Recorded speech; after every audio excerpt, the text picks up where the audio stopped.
కాబట్టి పెద్దలందరికీ నా హృదయపూర్వక నమస్కారాలు తెలియజేస్తూ అనేక మంది సర్వాయి పాపన్న గౌడ్ గురించి అనేక మంది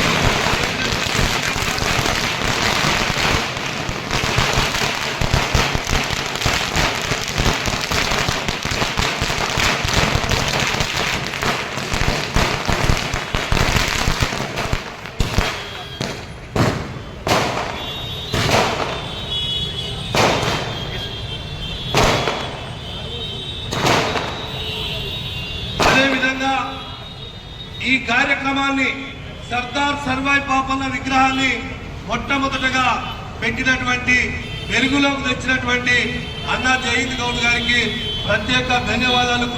గొప్పగా మనం అభివర్ణించాలి కాబట్టి ఖచ్చితంగా వారికి ఈ జాతి అంతా ప్రత్యేకంగా ధన్యవాదాలు. అందరి పేరు చెప్పండి కాబట్టి నాకు ఆ టెన్షన్ పోయింది. పేరు అందరి పేరు చెప్పిండు. బాలరాజ్ అన్న, జయంత్ అన్న, తమ్ముడు శ్రీనివాస్ గౌడ్, మా గణేశాచారి, మా ఆనందన్న, ఇద్దరు విజయ్ కుమార్లు, మా ఇద్దరు అక్కలు. ఏమనుకోకుండా అందరి పేరు చెప్పలేదని. అందరికీ పేరు పేరిన నమస్కారం. గౌడ సంఘాల ఐక్య వేదిక నా చరిత్ర గిదని, నా సాహసం గిదని మరోసారి భావి తరాలకు చెప్పేటువంటి గొప్ప సాహసమే ఈ విగ్రహ ఆవిష్కరణగా నేను భావిస్తూ ఉన్నా. మహనీయుల విగ్రహాలను ప్రతిష్ఠించుకోవడం, వారి జయంతి ఉత్సవాలు, వారి వర్ధంతి సభలు దండలు వేసి జరుపుకోవడం అంటే ఉత్సాహం కోసమో లేదా పేరు కోసమో జరుపుకునేది కాదు. ఇది బాజాప్తా రేపటి ఆ విగ్రహాలు చూసినప్పుడల్లా మనం గివిల్లం అని చాటి చెప్పేటువంటి కర్తవ్యాన్ని గుర్తు చేస్తానని నేను భావిస్తూ ఉన్న ఆ మహనీయ విగ్రహం. ఇద్దరు, మా సోమన్న, మా రామలింగం పాటలు ఎన్ని విన్నామో. నేను కూడా 50 ఏళ్ళ నుంచి వెళ్ళి ఓ 10 ఏళ్ళు విద్యార్థి ఉద్యమాల్లో ఉన్నా, ఓ 25 ఏళ్ళు దాదాపు ఈ ఉద్యమంలో పైబడి ఉన్నా. 35 ఏళ్ళుగా నేను చూస్తూనే ఉన్నా. మాటలకు కొదవ లేదు, చైతన్యానికి కొదవ లేదు.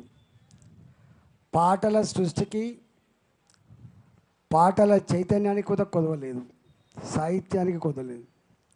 అన్నీ ఉన్నా అల్లు నోట్ల శని ఉన్నట్టుగా ఏమైందో ఏమో మనం విచారణ చేసుకునే హక్కు అయితే ఉంటుంది. ఈ బయట ఊరికే మాట్లాడుకుంటే మంచిది కాదని. ఇంకా మా సుదర్శన్ రెడ్డి కూడా ఇక్కడ వచ్చిండు, నన్ను తీసుకొచ్చిన దాన్ని.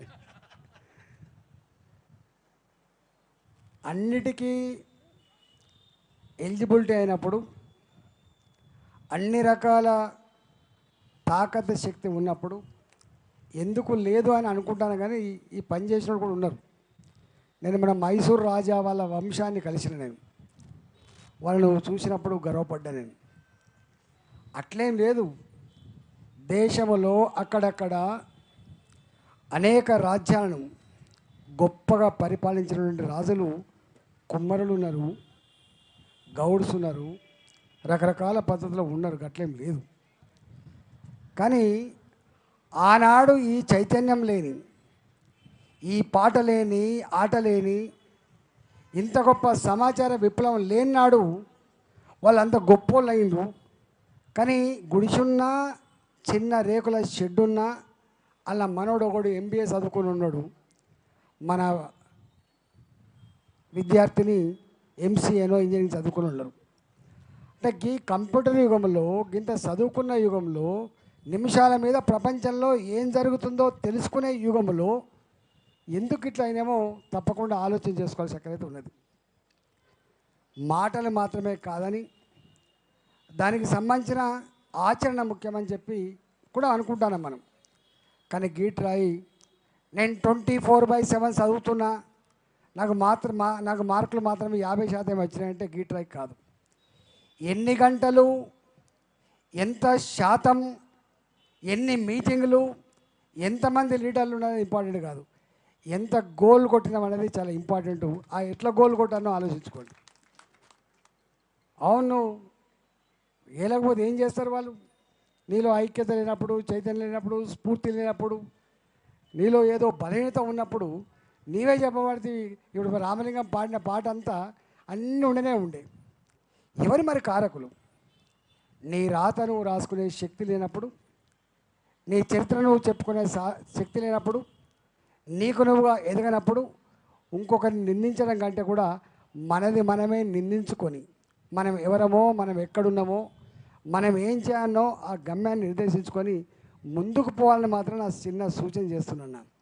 ఎందుకంటే శ్రీనివాస్ గౌడ మాట్లాడుతాను, ఇంకంత మాట్లాడలేను నేను. ఆయన మాట్లాడతాడు, రేపు మందకృష్ణ మాట్లాడతా, కానీ నేను మాట్లాడలేను. ఇక ఒకసారి మేము ప్రజానాయకుడిగా అయిన తర్వాత, నాయకులు చాలామంది ఉంటారు, కానీ ప్రజల చేత ఎన్నుకోబడిన కొద్దిమంది ఉంటారు. ఆ ప్రజల చేత ఎన్నుకోబడిన తర్వాత ఆ వారసత్వాన్ని, ఆ చరిత్ర నిలబెట్టుకుంటూ మరింత తక్కువ మంది ఉండే ఆస్కారం ఉంటుంది. ఒకసారి మనం దానికి వచ్చిన తర్వాత పొత్తుల సర్దిలాగా ఉండాలని, అందరి మనుషుల్లాగా ఉండాలని, అన్ని వర్గాల ప్రజలను కాపాడే ప్రయత్నం చేస్తాం కావచ్చు. కానీ అంతిమంగా ఒకటి మాత్రం ఉంటుంది. ఏ రాజ్యాంగం అయితే అందరికీ సమాన హక్కులు కలిగించిందో, ఏ రాజ్యాంగం అయితే సంపూర్ణంగా అర్థం చేసుకునేటువంటి టాలెంట్ ఉంటుందో, ఏ రాజ్యాంగం అయితే ఈ వర్గాలకు ఇంకా సమాజ ఫలాలు అందట్లేదని చెప్పి అనుకున్నామో, ఆ రాజ్యాంగం రాసిన సంపూర్ణ ఫలాలు అందాలంటే ఆ జాతుల వర్గాల యొక్క సమస్యలు తెలిసినటువంటి మెరిట్ ఉన్నాడు మాత్రమే రాజ్యాధికారం చేయాలని మాత్రం నేను భావిస్తాను. కాబట్టి ఇవాళ నిజంగా ప్రతిదానికి మెరిట్ ఉంటుంది, కానీ రాజకీయాలు కూడా మెరిట్ కావాలి. ఆ మెరిట్ ఏంటంటే సామాన్య ప్రజల యొక్క సమస్యలు అర్థం చేసుకొని, ఆ బాధలు గాథలు అర్థం చేసుకొని, రాజ్యాంగ స్ఫూర్తిని కూడా అర్థం చేసుకొని. అంబేద్కర్ ఒకటే మాట చెప్తాడు, డెవలప్మెంట్ విత్ ఈక్వల్ డిస్ట్రిబ్యూషన్ అని చెప్పడమే కాకుండా సమస్త సంపదలు సమస్త ప్రజానికానికి అవి అవసరాలు తీర్చాలని చెప్పిండు. కానీ ఎవరు ప్రధానమంత్రి అయినా, ఎవరు ముఖ్యమంత్రులైనా, ఏ పార్టీ అధికారంకి వచ్చినా మాత్రం 78 సంవత్సరాల ఈ స్వతంత్ర భారతదేశంలో ఇంకా ఎందుకు సామాన్యులకి ఇన్ని రకాల సమస్యలున్నాయో చెప్పుకుంటూనే పోతా ఉన్నాను తప్ప, ఏ అంబేద్కర్ 20 ఏళ్ళ తర్వాత కులాలు లేని, మతాలు లేని, అంతరాలు లేని ఒక మంచి నవ సమాజం ఏర్పడుతుందని చెప్పి కళ్ళగన్నాడు. అంబేద్కర్ కళ్ళగన్న ఆశించిన రాజ్యాంగం రాసుకున్నటువంటి ఆ సంపూర్ణ స్వేచ్ఛ, సంపూర్ణ సమానత్వం మాత్రం 78 సంవత్సరాలతో కూడా రాని మాట వాస్తవం. అది మనం చెప్పట్లే, వాళ్ళు చెప్తున్నారు. కాబట్టి ఎక్కడో అక్కడక్కడ తన్నుకొని వచ్చిన లీడర్లు ఉన్నారు తప్ప, తన్నుకొని వచ్చిన అక్కడక్కడ ఈ జాతుల నుంచి కూడా ప్రధానమంత్రి ఉన్నారు, ఈ జాతుల నుంచి కూడా అక్కడక్కడ ముఖ్యమంత్రి కూడా అయిన ఉన్నారు, ఈ జాతుల నుంచి కూడా 20 ఏళ్ళు 25 ఏళ్ళు ఒక బలమైన నాయకులు ఎదిగిన వాళ్ళు ఉన్నారు. రేపు ఈయన కెపాబిలిటీ ఉంది అని చెప్పి పేరు సంపాదించుకున్న వాళ్ళు ఉన్నారు, లేక. కానీ సమాజం యాజ్ ఎ హోల్ మాత్రం సంపూర్ణంగా సాధించుకునేది చాలా తక్కువ అని చెప్పి మనం చేస్తాం. ఎదిగిన తర్వాత ఓన్ చేసుకొని ఆయన కాపాడుకునే సందర్భం ఉండొచ్చు, కానీ ఎదగడానికి మాత్రం ఇది ఒక మెట్టులాగా మాత్రం ఇక్కడ ఉపయోగపడేటువంటి పరిస్థితి చూస్తూ ఉన్నాం. కాబట్టి అర్థం చేసుకోండి, మనం ఎవరిని నిందించడం తగదు. ఇప్పుడు మనకు మనమే నిందించుకొని, మనం ఎవరమో, మన చరిత్ర ఏందో నిర్ధారించుకొని, మన రోడ్ మ్యాప్ ఏందో రచించుకొని ముందుకు పోయే ప్రక్రియ మొదలు పెట్టాలని చెప్పి. అన్నీ ఉన్నాయి, పైసలు లేక కాదు, పైసలు ఉన్నాయి, తెలివి ఉన్నది, సాహసం ఉన్నది. ఇలా సర్దార్ పాపన్న సాహసానికి, కమిట్మెంట్కి మారుపేరు ఆయన. ఇంత సాహసం చాలా తక్కువ ఉంటుంది అన్నిట్లో. మనం మొన్ననే మా గణేశాల పిలితే పోయినా, అరే ఇల్లునిచ్చింది మనమే, ఇవాళ వ్యవసాయానికి పనిముట్టిచ్చింది మనమే, వ్యవసాయం చేసింది మనమే, ఈ దేశ ప్రజానికానికి బుక్కడి బోబెట్టింది మనమే. కానీ మనం మాత్రం ఎక్కడో ఉండిపోయినామని చెప్పాం. ఇలా కూడు గుడ్డ నీడ మొత్తం మానవాళికి, ప్రపంచంలో ఉన్న జీవరాశులకు కానీ మానవాళికి కానీ అవసరం ఉంది ఏదంటే ఈ మూడే చెప్తారు. ఈ మూడు ఎవరు ఇచ్చినా అంటే ఈ మూడు కూడా ఈ వర్గాలే ఇచ్చినాయి. తిండినిచ్చింది ఈ వర్గాలే, ఇల్లునిచ్చింది ఈ వర్గాలే, గుడ్డనిచ్చింది ఈ వర్గాలే. కానీ అన్నీ ఇచ్చి అన్నీ తానై తనకు మాత్రమే ఇలా అడుక్కునేటువంటి స్థాయి ఎందుకు వచ్చిందో ఇవాళ చైతన్యవంతమైనటువంటి సంఘాలు ఆలోచన చేయాలి, చైతన్యవంతమైనటువంటి ఇలా మేధావులు ఆలోచన చేయాలని చెప్పి కోరుతా ఉన్నా.